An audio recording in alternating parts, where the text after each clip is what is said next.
All right, folks, day 2 here, and our midday Golf.com report is way more fun than day 1. We have no lightning delay this morning. We have just a bunch of golfers all over the golf course. We've got Josh Sens and Jonathan Wall. Gentlemen, we're having fun, aren't we? Dustin Johnson's at 9 under. Sung Jae Im is at 8 under. Yeah, no rain, but still a soft course. These guys are throwing darts out there. 4 birdies on 11 within the first hour of coverage this morning. It's still a tender course out there. It hasn't firmed up into the Augusta that we know.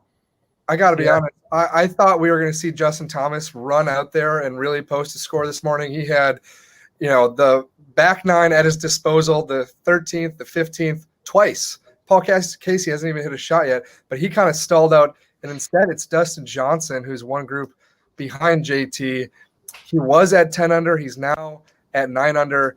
Isn't this kind of what we always thought DJ could do at this course? If it's wet, just hit every fairway, hit it far, hit every green, and make a bunch of putts. Yeah, I mean, he makes birdies in bunches most weeks, but when you give him a soft Augusta like this, I feel like it's like giving Michael Jordan a hoop that's double the size. It really it's almost feels unfair to the rest of the field just because DJ's length.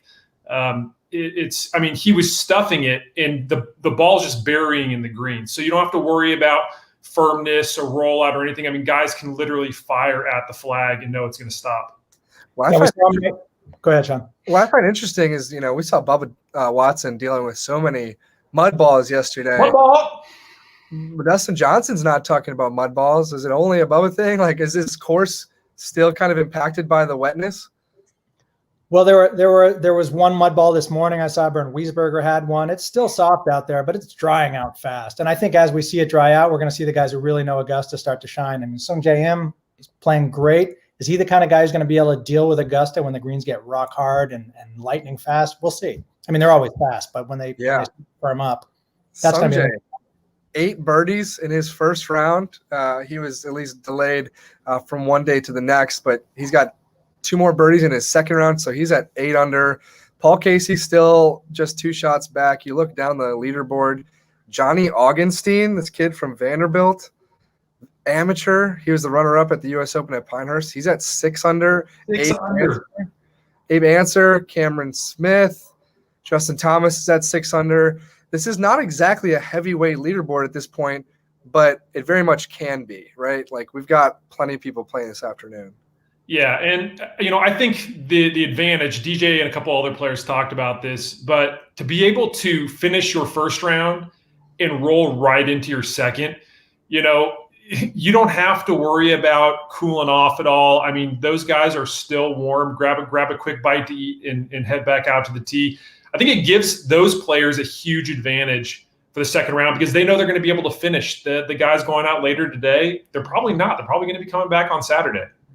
Yeah, and the guys who, when DJ posts this score, he's going to be the clubhouse leader, I imagine, and he's not going to tee off again for at least 24 hours, or at least I would guess, because they're probably going to finish the second round tomorrow morning. He's going to be able to sleep in. Those guys, him and Sung Jae, are in, the perfect position, I'd think. I'm glad that DJ will finally get a chance to relax. He always looks so stressed out there.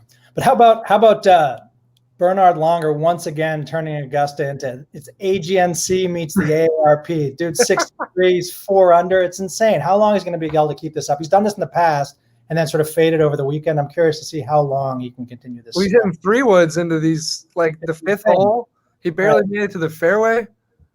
I mean, that's where it brings the softness, brings some of these shorter hitters into the contention, right? I mean, when it firms up, you can't get away with that at Augusta. But it's interesting that you say that because beginning of this week, we were talking about a soft Augusta and how that was going to play to the longer hitters. And here we are talking about Larry Mize shooting under par, Bernhard Langer's playing well. I mean, shorter hitters, they actually do have an advantage, especially if they're like Langer and Mize and they can hit those fairway woods like some guys maybe hit like a 5 or 6 iron with that kind of accuracy. They can still hang around. But again, their length over time, you would think that the longer hitters are still going to be able to have that advantage. Yeah. We will probably laugh at each other in 2 days when we have a little bit bigger sample size of people playing this golf course. One of the guys in the neighborhood of the leaderboard, I guess, T11 right now, Philly Mickelson. I got to say I'm a little bit surprised. The guy has just not been that accurate. He has not played well on the PGA Tour. He's played well on the Champions Tour. But Jay Wall, he's got this 47.5-inch driver, and it's kind of working right now.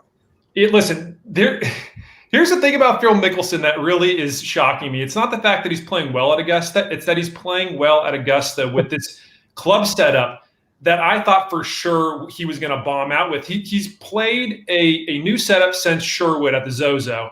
It's a 47.5-inch Callaway driver followed by a Callaway X-Hot 3 Deep. It's the fairway / kind of driver club that he used to win the 2013 Open Championship.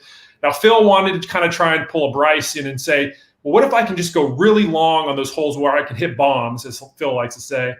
And then on the holes where I need to keep a fairway finder, I have this 2-wood. Well, the first 2 tournaments he's played, he missed the cut in one of them.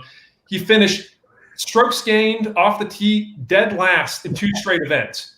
And I'm thinking, at some point, he's just got to tap out.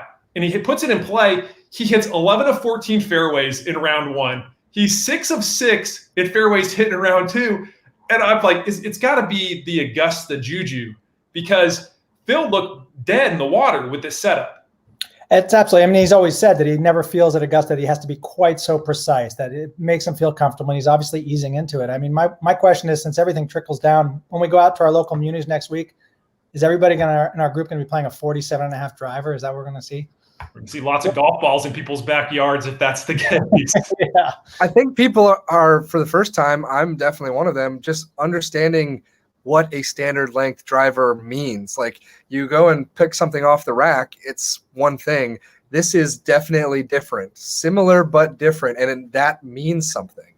Yeah. It definitely does. And, when you go from this, I guess the tour standard is probably about 44.5 to 45 inches in length when it's installed with the driver head.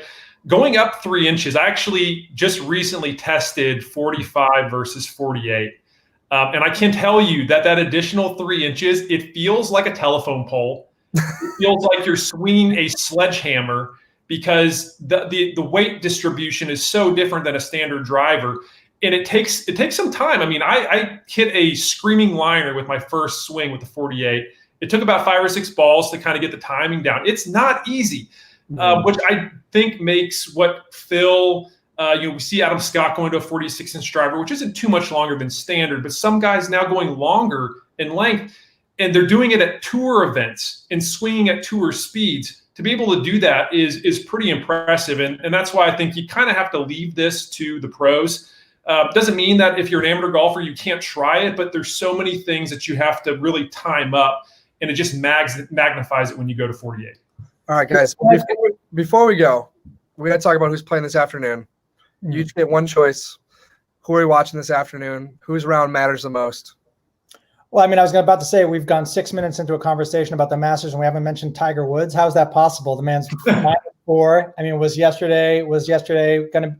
going to see another uneven performance by Tiger like we've seen this year, where he goes out with one strong round and then falters, or is he going to keep it going? I'm interested to watch that. Jay Wall, who's your guy? I think for me, it's Xander Schauffele. This is a guy who in the last couple of years we've talked about as one of those best players who hasn't won a major. He's been really close at a number of events. It just kind of feels like, again, he's right there in contention. I think he wins 2 or 3 majors before his career's over. And with him kind of hanging there at 5 under, it'll be interesting to see if he can kind of get a little bit higher up on the leaderboard and be in contention going into the weekend. All right. Well, I'm going to go with the cliche, typical answer. I'm watching Bryson. He played about as bad as he could have played yesterday. I think he's got 66 in him today, but he won't finish. He's going off right around 2. They'll probably play at about 5:30, so he'll probably get 13 or 14 holes in. He'll get through Amen Corner.